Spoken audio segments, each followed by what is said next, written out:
Good morning and welcome back to Tabletop Tuesday here on Gaming with ADHD, where today we're going to be taking a special look at the miniatures for Infinity Deathmatch Tag Raid from Corvus Belli.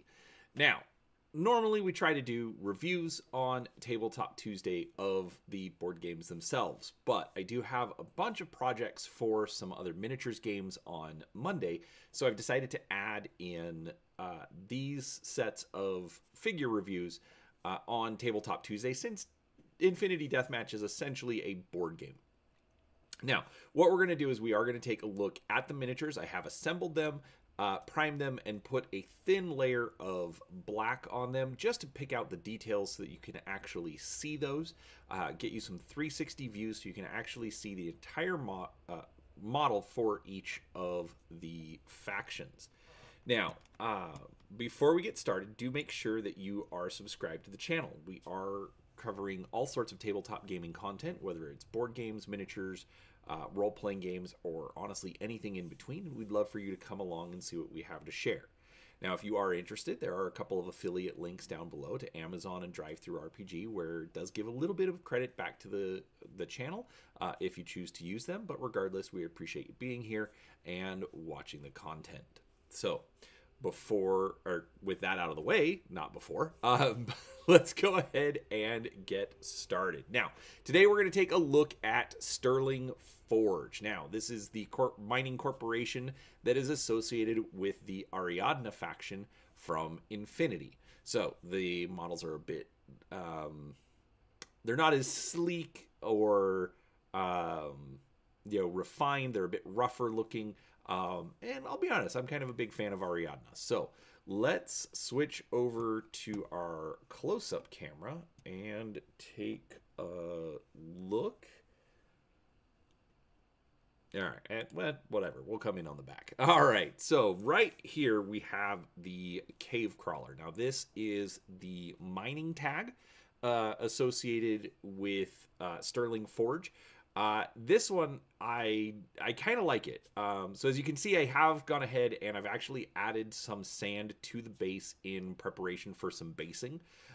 Normally with my miniatures, I either leave the bases black or I've been considering moving over to like clear bases, but because these actually come as one solid piece, you take the model straight out of the box, it's ready to go.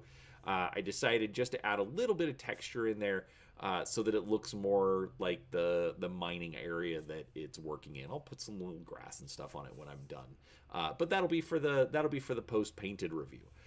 Overall, I like the design of this mech. It's big, it's bulky, it's tall, but it's not as tall as some of the other miniatures, so it does have kind of that hunched over look. I also like the look where essentially the pilot, because you can see the two arms of the pilot just kind of hanging out front. So it actually looks like the pilot is sort of like either hunched over or laying down in the tag, and that's how he's operating it. His feet are probably very, constrained up in the torso, but I don't know exactly how he's in there. But overall, it's a nice looking mech. It's fun. It's got all the mining implements, but it still kind of looks like, like an Infinity war machine. So, yeah, overall, I really do like this model. Now, keep in mind, for the tags, there was no assembly required. The only thing I did was add the sand to the base. But all of the other models, I will be talking about just like any issues that I had assembling, things like that. So that is the cave crawler. All right, next up we have the Prospector. Now, the Prospector is, I'll be honest, I'm still learning the rules, so exactly what his role in the game is, I don't know. But this is one of the larger models for the essentially infantry style figures. He's got the big armor, he's got the hammer, which is kind of interesting because it looks just like a big mining hammer, whereas the art for him has the same piece or the same kind of hammer as the bear with me a second, I probably should have had this pulled out ahead of time, the Ratnik. from the old starter set. But overall, I like it. It's, again, got that big, bulky Ariadna, kind of low tech feel to it. But then again, just a ton of armor. It's a fun looking model. I'm actually really looking forward to painting this one up. So this is the Sterling Forge Prospector. All right, next up we've got the Engineer. I like the pose on this guy. It's a little strange because basically it's got one attach point on the left foot. The other foot is up in the air, so it doesn't look as much like it because of the sand on there. But overall, I like the pose. Very, very dynamic, very action oriented, which Corvus Belli is known for. For assembly, I needed to glue on basically just the wrench was all it was, I believe.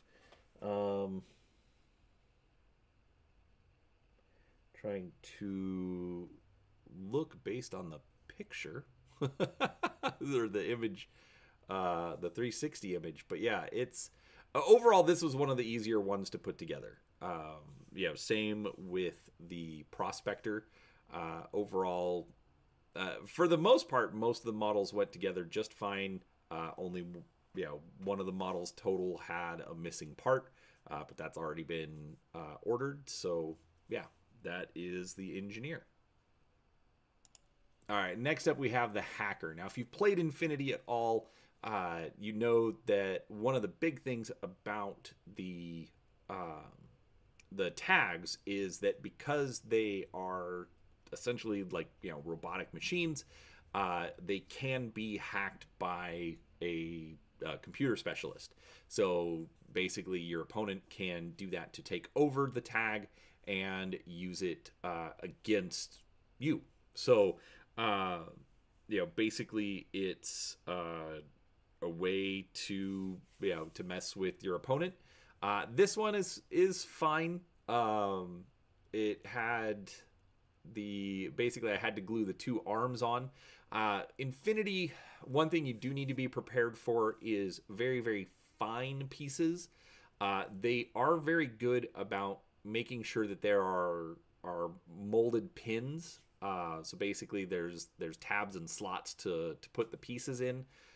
Really only one way you can put them together, but sometimes the pieces are extremely tiny, extremely delicate, and your glue just does not want to cure fast enough, even if you use the accelerant.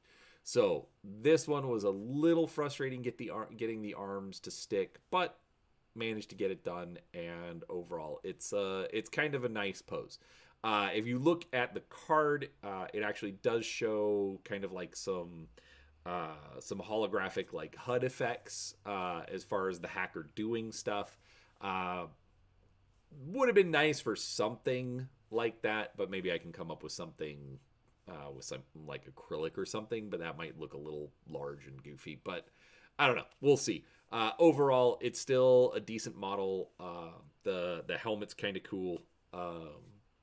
And yeah, so that is the Sterling Forge Hacker. All right, next up we have the Hunter. Now, this was actually a stretch goal as part of the campaign, so it wasn't actually an original. It wasn't part of the campaign when it launched. Basically, part of the game, either you are going to fight against other miners and tags, or you're going to fight against the other miners, and you're also going to fight against a giant monster of some kind, be it the Stoorworm, the Megalodron, the dragon thing. Man, I can't remember the name of anything this morning. But basically there are big beasts that you fight against as well. So they added the hunters, to kind of play into the whole beast fight as well. And these are pretty fun. The big arc on his back is actually essentially a giant bear trap. So I really like the look of this guy. His arms, When assembling this one, you do want to get the arms on before you put on the bear trap. The bear trap actually glues on fairly easily. There's essentially 2 pins that go into essentially the spine on his back. But then it does make it a little bit difficult to get the arms glued on. So that was a little difficult to work with, but overall it wasn't bad. Not really anything to worry about. But yeah, he looks great. I like the pose. He's got that foot up on the rock. You know, overall, it's a good looking model, and then on top of that, you get the bear trap. So that's cool. All right, and finally we have Laik. Laik. I don't know exactly how you're supposed to say that. Basically, it's a little mining robot transport thing. Part of the game, part of the scoring is actually collecting different mining materials. So either the Tesium or T-Beezer. And so basically these little guys can pick it up and take it back to a storage unit so that you can, you know, keep it for your points. So they're just fun little robots. Every faction has a different one. This one obviously has kind of like a Johnny Five Wally look to it. This one I was probably the most disappointed with in its assembly because the tracks aren't very flush with, like, the hole in between the tracks essentially is in 2 parts. So half on each is connected to each track, and then they're not exactly straight, and it doesn't exactly sit flush. And then because of how thick the tracks are, they're not very... Usually you can, like, bend things just a little bit to get them to fit. This one did not. It wasn't horrible. It's just a little robot thing. I'm not painting it for competition, so I'm honestly not worried about it. But it is just one of those things to keep in mind when you assemble it. Otherwise, as you can tell from this angle at least, you don't notice it very much, so not a huge deal, just something to be aware of. But I do think he looks adorable and a lot of fun. So that is the Laik transport robot thing. And that is all of the models for Sterling Forge. And that is the wrong camera angle. I hope you enjoy that. I hope this gives you a better idea of the models overall. This is probably going to be the faction that I like the most in Infinity. While I usually play other factions, I like the look of Ariadna. I like the older, kind of more like brutalist style technology, you know, like flat armor plates, not like the smooth, rounded anime style. I very much like the Ariadna styling. So I very much gravitate towards this particular faction. So with that said, I hope you enjoyed the video. If you did, please do give it a thumbs up. Make sure you share it with anyone who you think would enjoy it. Also, we do have links to our social media on Twitter and Facebook down below, so go ahead and like and follow us there if you're interested. But otherwise, thank you so much for watching, and we'll talk to you next time.